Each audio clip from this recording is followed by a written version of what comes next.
बाया चढ़े रे बाया चढ़े तू कृष्ण दुआर को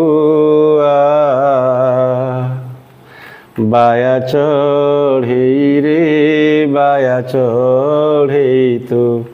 कृष्ण दुआर को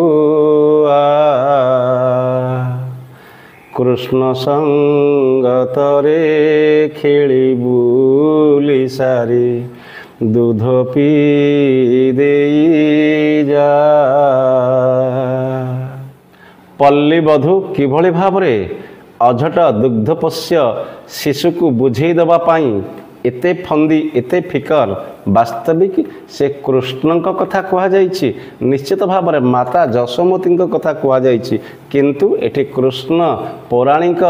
कृष्ण नुहंती ए कृष्ण ए जगतर समस्त जो कहुच्छे अझट दुग्धपोष्य शिशु जो माने तांको माँ को यथेष्ट कष्ट दियंती एवं तांको जीवन को दुर्विषह कर दियंती तांकर एई शैशव स्मृति रे सेइथिपाई तो कृष्ण ए जनजीवन सहित जड़ित कृष्ण भारतर आत्मा सेइथिपाई सबु शिशु मानकर प्रतीक एठी कृष्ण। वास्तविक माता जशोदा मध्य सबु ओडियाणी परी सबु ओडियाणी माँ परी आउ अझट शिशु को बुझे देवार जो प्रयास मार केबे चांद देखाए केबे तारा देखाए केबे समुद्र देखाए केबे दूर पहाड़ देखाए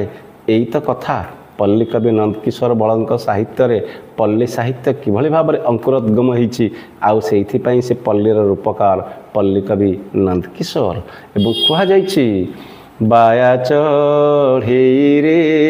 बाया चढ़े तू कृष्ण संगत रे थीबू आखि बुझी करी कृष्ण सोइले तू बसा उड़ीण जीबू।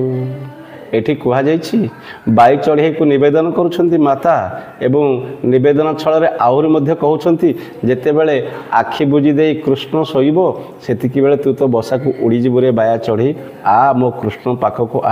अझट शिशु को बुझेबार जो प्रयास मार प्रत्येक ओडियाणीर सेइथिपाई सार्थक कविता ए पल्ली संगीत पल्लीर गीत ओडिया साहित्यर पद्य साहित्य एक स्वतंत्र स्थान अधिकार करे पल्ली कवि नंदकिशोर बलंकर नाना बाया गीत एवं बाया चढ़ी जहाँ कहुई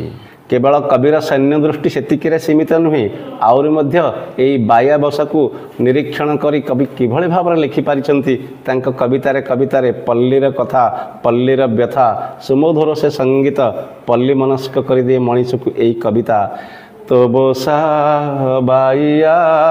उच्चताल गछ बाकले दोहलई घोर बरसारे तो बसा भितरे पानी पसी न पारई। बाया चढ़ेर बसा तार किभली भाव में निर्मोक एवं अत्यंत सुंदर भाव से बसा को गठन करिछि वैज्ञानिक पद्धति रे जोंठी वर्षा झांझी पवन केही भी से बसा भितर पशि पारिबो नाही मार दृष्टि निरीक्षे चाहिछि बाया चढ़ई एवं बाया बसा को आउ एइथिपाई तो कविता एते गीति मुखर रही एते प्रसिद्धि लाभ करिछि प्रतिटी ओडियांक घरे घरे नई बढ़ी घर गरजन कले तोते न माड़ई डर नई बढ़ी घर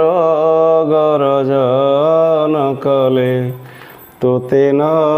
माड़ई डर एते विपदरू तोते जे रखंती धन्य धन्य से ईश्वर। यथार्थ रे पल्लीर रूपकार पल्ली कवि नंदकिशोर बल 19 शताब्दीर शेष पर्व जन्मलाभ करिथिबा ए महान पल्ली प्रकृतिर कवि को आयुक्त प्रणाम।